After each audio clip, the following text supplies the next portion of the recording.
पहिल्या दिवशी वाढल्या, कदाचित बजेटमध्ये 2 रुपये कमी करतील, म्हणजे बघा आम्ही कमी केलं.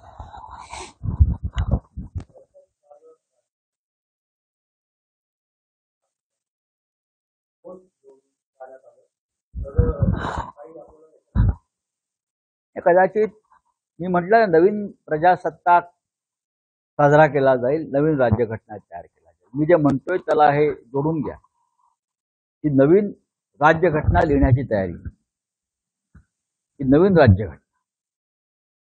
उद्या देशाचे राष्ट्रपती किंवा पंतप्रधान हे धार्मिक मिरवणुकीतून सुद्धा संसदेत येऊ शकतात.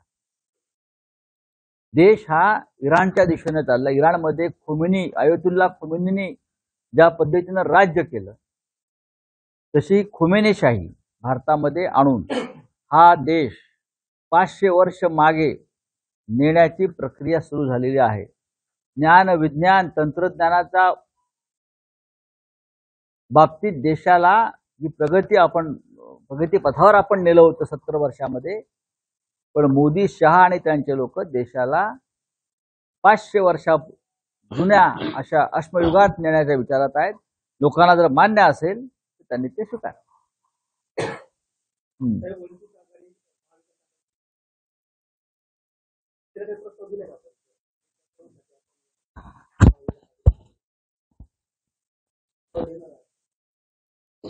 आम्ही प्रस्ताव कशा करता द्यायला पाहिजे?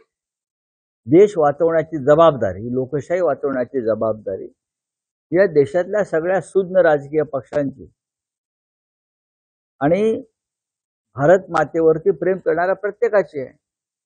वंचित बहुजन आघाडीचा मनाचा मोठेपणा असा आहे, खास करून ॲडव्होकेट प्रकाश आंबेडकर म्हणजे बाळासाहेब आंबेडकर आमचे प्रिय, त्यांनी वारंवार सांगितलं की आम्हाला महाविकास आघाडीमध्ये तुम्ही समाविष्ट करून घेतलं पाहिजे.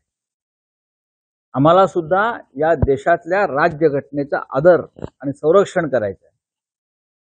ज्या पद्धतीचं राजकारण मोदी आणि शहांच्या राज्यात सुरू आहे, या देशातलं स्वातंत्र्य नष्ट होईल, लोकशाही नष्ट होईल, संविधान तुडवलं जाईल, बदललं जाईल, ही भीती जशी बाळासाहेब आंबेडकरांना वाटते, वंचितच्या कार्यकर्त्यांना वाटते, ते आम्हालाही वाटते. त्याच्यामुळे आपण एकत्र येऊन काम केलं पाहिजे, ही माननीय बाळासाहेब आंबेडकरांची भूमिका आहे आणि त्याच्यामुळे आम्ही त्यांचं स्वागत केलं.